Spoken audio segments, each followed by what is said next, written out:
Capítulo 39. La aparición. Fletcher Cale despertó a tiempo de ver las primeras luces del alba. El bosque seguía casi por completo en sombras. La lechosa luz del amanecer filtraba sus rayos por los contados agujeros que se abrían en el tupido dosel verde que formaban las ramas entrecruzadas de los árboles gigantescos. La luz solar quedaba difusa, sofocada por la niebla, sin apenas iluminar nada. Cale había pasado la noche en el vehículo todoterreno que perteneciera a Jake Johnson.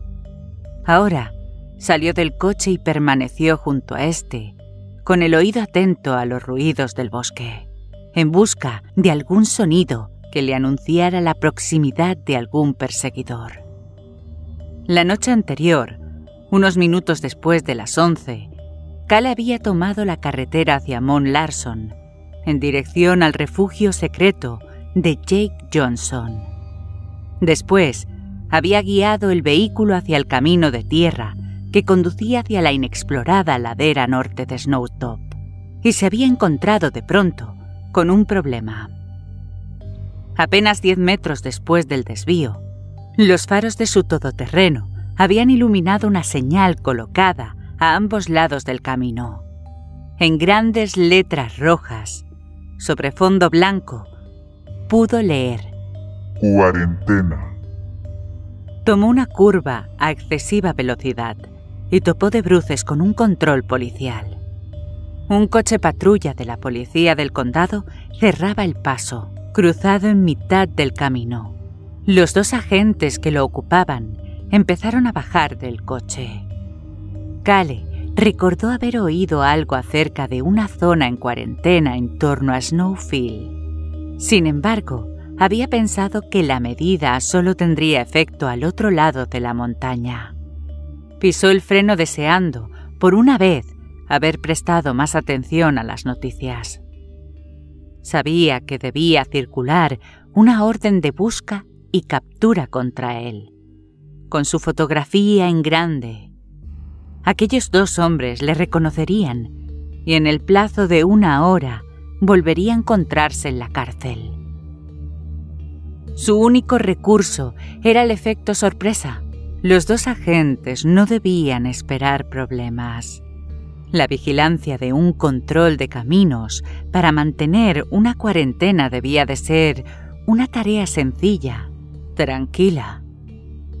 Cale llevaba el fusil de asalto HK-91 en el asiento contiguo, cubierto con una manta. Asió el arma, bajó del todoterreno y abrió fuego contra los policías. Se escuchó un tableteo del fusil semiautomático y los agentes efectuaron una breve y descontrolada danza mortal, como figuras espectrales en la niebla. Arrastró los cuerpos hasta una zanja, apartó el coche patrulla del camino y pasó el todoterreno al otro lado del puesto de control. Después, retrocedió a pie y colocó de nuevo el vehículo policial donde se encontraba previamente, buscando con ello crear la impresión de que el asesino de los agentes no había continuado montaña arriba. Avanzó 5 kilómetros más por la tortuosa senda de tierra, hasta llegar a un sendero todavía más escarpado y lleno de matorrales. Un par de kilómetros más allá, al final de este sendero, Cale aparcó el todoterreno en un túnel de vegetación y saltó del vehículo. Además del HK-91, llevaba otras armas del arsenal de Johnson en una bolsa y los $63.440 distribuidos en los 7 bolsillos herméticos de su chaqueta de caza. Solo llevaba un complemento más, una linterna. En realidad, era lo único que necesitaba, ya que en la cueva encontraría todo el resto del equipo que pudiera necesitar. El último medio kilómetro debía cubrirse a pie, y Cale había previsto terminar el viaje de inmediato. Pero pronto descubrió que, incluso con la linterna, el bosque resultaba desorientador bajo la niebla en plena noche. En tales circunstancias resultaba casi imposible no perderse, y una vez desorientado en aquellas fragosas tierras vírgenes, uno podía empezar a dar vueltas en círculo apenas unos metros de su destino, sin llegar a descubrir lo cerca que estaba de la salvación. Por eso, tras avanzar solo unos pasos, Cale había decidido regresar hasta el coche y aguardar en él a que se hiciera de día. Aunque los 2 policías muertos en el control de caminos fueran descubiertos antes del amanecer, y aunque la policía llegara a la conclusión de que el asesino se había internado en las montañas, Cale estaba seguro de que la batida no se organizaría hasta las primeras luces del alba. Cuando la partida policial llegara hasta donde ahora se encontraba, Cale ya estaría a buen cubierto en las cuevas que le servirían de refugio. Durmió en el asiento delantero del coche. No era el Hotel Plaza, pero le pareció más cómodo que la cárcel. Ahora, de pie junto al vehículo bajo la luz difusa del amanecer, aguzó el oído tratando de descubrir el sonido de alguna partida de búsqueda. No escuchó nada. En realidad, era lo que esperaba. Su destino no era pudrirse en la cárcel. Su futuro era de oro. Fletcher Cale estaba seguro de ello. Bostezó, se estiró y a continuación orinó contra el tronco de un gran pino. 30 minutos después, cuando hubo más luz, tomó el sendero que la noche anterior no había sabido encontrar y comprobó algo que no había podido apreciar en la oscuridad. Los arbustos estaban en gran medida pisoteados. Por allí había pasado algún grupo de gente recientemente. Continuó avanzando con cautela, asiendo el HK-91 con el brazo derecho y dispuesto a disparar contra el primero que intentara aproximarse a él. Tardó menos de media hora en alcanzar el claro que circundaba la cabaña de madera. Cuando salió de la arboleda, comprendió por qué los matorrales estaban tan destrozados. Junto a la cabaña estaban aparcadas 8 grandes motocicletas Harley Davidson, en cada una de las cuales aparecía grabado el nombre de Demonios del Cromado, el grupo de inadaptados de Geneter. No todos ellos, aproximadamente la mitad de la banda, calculó Cale. El hombre se agachó junto a un afloramiento de piedra caliza y estudió la cabaña envuelta en niebla. No había nadie a la vista. Sin hacer ruido, rebuscó en la bolsa que portaba. Encontró un cargador repuesto para el HK-91 y lo ajustó al arma. ¿Cómo había podido llegar hasta allí Geneter y sus perversos colegas? La ascensión de la montaña en vehículo a 2 ruedas debía de haber sido difícil, tremendamente peligrosa. Un tramo de motocross capaz de hacer saltar los nervios de cualquiera.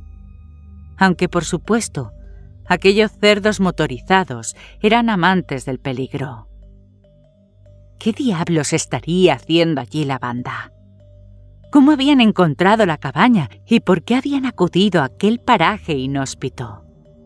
Cale aguzó de nuevo el oído en busca de alguna voz, de alguna pista sobre dónde estaban los motoristas y qué estaban haciendo, y advirtió que no se escuchaba el menor ruido de animales, ningún trino de ave, ningún zumbido de insectos, absolutamente nada. Un silencio espectral, inquietante. Entonces, a su espalda, escuchó un crujido entre los matorrales, un ruido sordo que, en aquel silencio sobrenatural, retumbó como un cañonazo.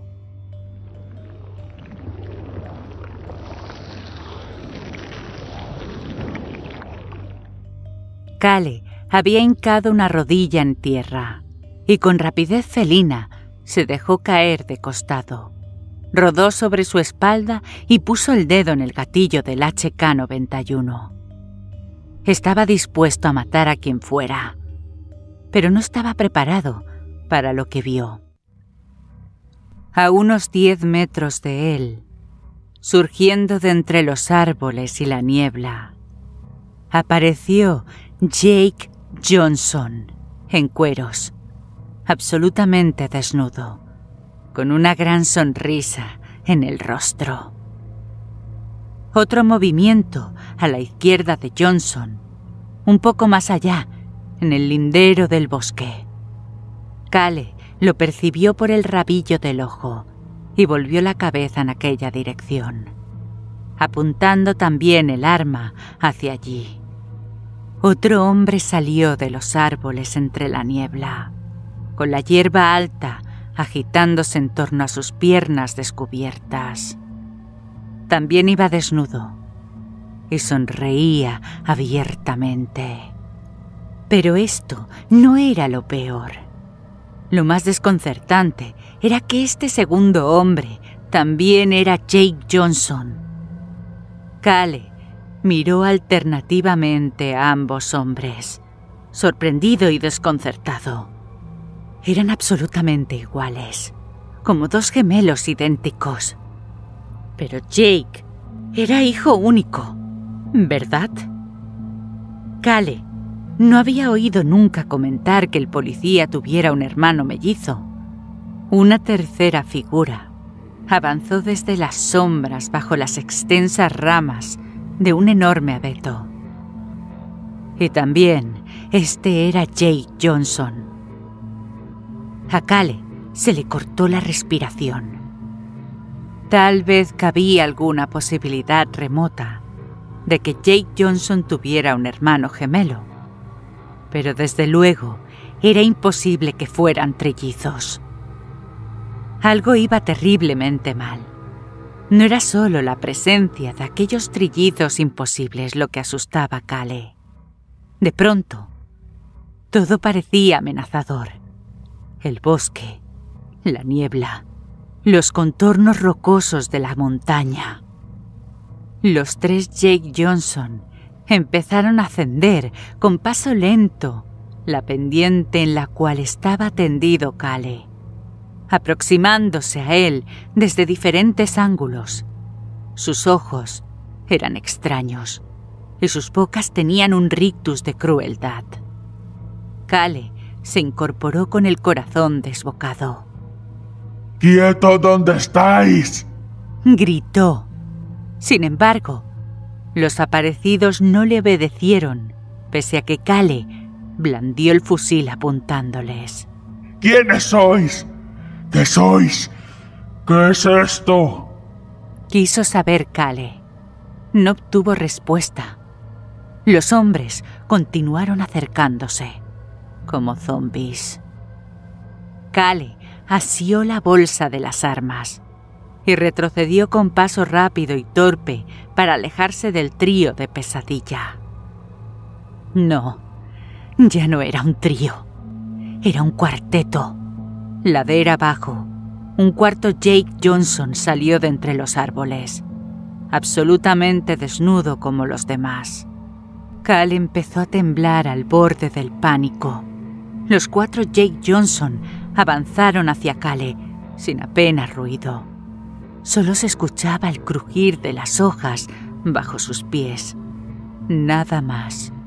No parecían notar las piedras, las afiladas espinas y las ásperas hojas que debían lacerar sus carnes.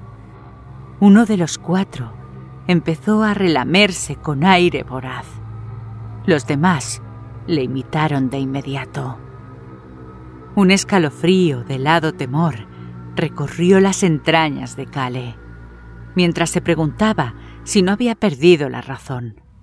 Sin embargo, el pensamiento desapareció de su mente muy pronto.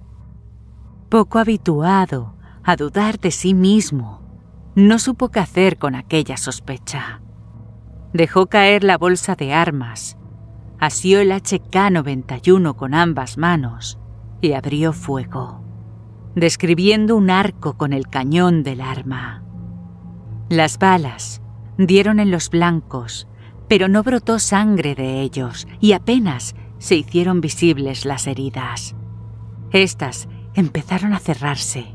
En cuestión de segundos, todos los agujeros de bala desaparecieron de los cuerpos sin dejar el menor rastro. Los 4 hombres continuaron acercándose. No eran hombres. Eran otra cosa. ¿Alucinaciones? Años atrás, en la escuela superior, Cale había tomado mucho ácido. Ahora recordó que las visiones del ácido podían repetirse espontáneamente durante meses, o incluso años, después de haber dejado de usar el LSD. Hasta entonces, a él no le había repetido ningún ácido, pero sabía que el fenómeno podía producirse. ¿Era eso lo que estaba sucediendo ahora? ¿Sufría alguna alucinación? Tal vez. Sin embargo, los 4 hombres aparecían brillantes, como si el rocío matinal se estuviera condensando en su piel desnuda. Y aquel era un tipo de detalle que uno no solía advertir en una alucinación. Además, toda la situación era muy diferente a cualquier experiencia con drogas que hubiera conocido hasta entonces. Sin dejar de sonreír, el doble de Jake Johnson más próximo a Cale alzó el brazo y lo extendió hacia él.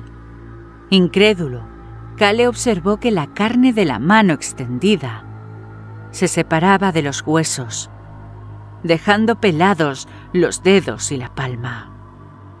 En realidad, la carne pareció retraerse hacia el brazo sin soltar una sola gota de sangre, como si fuera cera fundida retirándose de la proximidad de una llama. La muñeca se hizo más gruesa con dicho tejido, y en un abrir y cerrar de ojos, la mano extendida no fue más que un conjunto de huesos blancos y pelados. Un dedo esquelético apuntó hacia Cale. Le apuntó con cólera, con desdén y con aire acusatorio. A Cale le dio vueltas la cabeza. Los otros 3 clones de Jake Johnson habían experimentado, al tiempo que el primero, una serie de cambios todavía más macabros. Uno de ellos había perdido parte de la carne del rostro. Un pómulo blanco quedó a la vista y una hilera de dientes.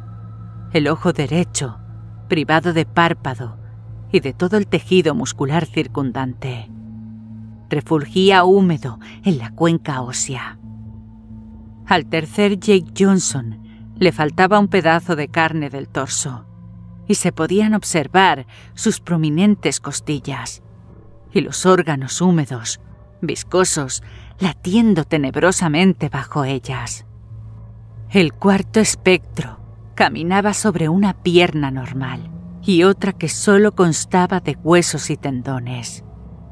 Al aproximarse a Cale, uno de ellos masculló: ¡Asesino de niños! Cale lanzó un grito, soltó el arma y echó a correr. Pero se detuvo en seco cuando vio a 2 socias de policía muerto que se acercaban a él por detrás, procedentes de la cabaña.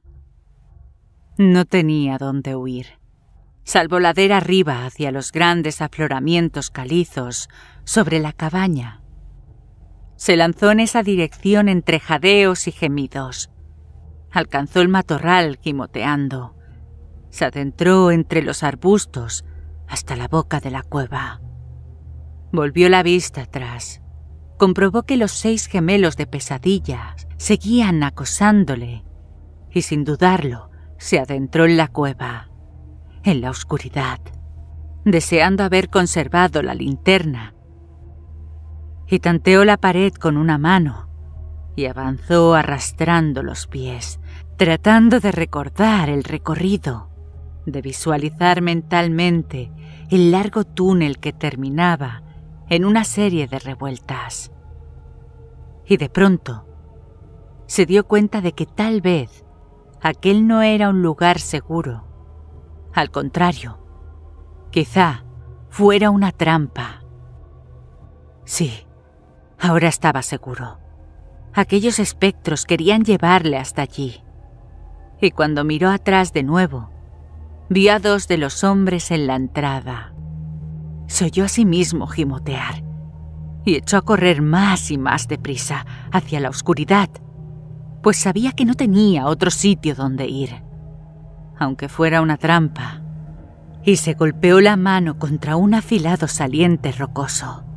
Tropezó, se tambaleó, continuó adelante, llegó a la curva, las dejó atrás una tras otra y llegó a la puerta y la cruzó. La cerró tras él con gran estruendo, pero tuvo la certeza de que eso no les detendría. Y entonces percibió una luz procedente de la cámara siguiente. Empezó a avanzar hacia ella, sobrecogido por una dantesca sensación de terror, dejando atrás fardos de provisiones y suministros.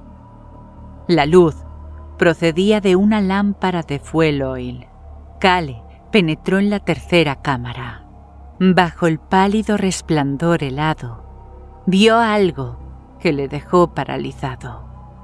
Había surgido del río subterráneo a través del piso de la cueva, por el agujero en el cual Jake Johnson había instalado una bomba de agua. Aquello se agitaba, vibraba, ondulaba. Era una masa oscura, salpicada de manchas de color de sangre, y no tenía forma definitiva. Entonces, aquello empezó a brotar unas alas que perdieron su forma de inmediato. Un olor azufrado, no muy penetrante pero nauseabundo. A lo largo de la columna de materia viscosa, cuya altura superaba los 2 metros, se abrió una serie de ojos. Todos ellos se volvieron hacia Cale. Se apartó de ellos cuanto pudo. Retrocedió hasta una de las paredes y se agarró a la roca como si ésta fuera la última cosa real, el último lugar al que asirse en la caída al precipicio de la locura. Algunos ojos eran humanos, otros no. Las pupilas se concentraron en él y luego los ojos se cerraron y desaparecieron. Se abrieron unas bocas donde antes no las había. Dientes, colmillos, lenguas bifurcadas enroscadas sobre labios negros. De otras bocas surgieron tentáculos parecidos a gusanos que se agitaron en el aire antes de desaparecer. Igual que las alas y los ojos, las bocas desaparecieron finalmente en la masa informe. En el suelo de la estancia había un hombre sentado. Se hallaba a unos palmos de la cosa pulsante que había surgido de debajo de la caverna, y estaba sentado en la penumbra que producía el resplandor de la linterna, con el rostro oculto en las sombras. Consciente de que Cale le había visto, el hombre se inclinó ligeramente hacia adelante, permitiendo que la luz mostrara sus facciones. El tipo medía 1,90 o más. Tenía el cabello largo y rizado y lucía barba. Llevaba un pañuelo enroscado en la cabeza, a la altura de la frente, y un pendiente de oro en la oreja. Dedicó a Cale la sonrisa más extraña que Fletcher había visto nunca, y levantó una mano en señal de saludo. En la palma de la mano lucía el tatuaje rojo y amarillo de un globo ocular. Era Genneter.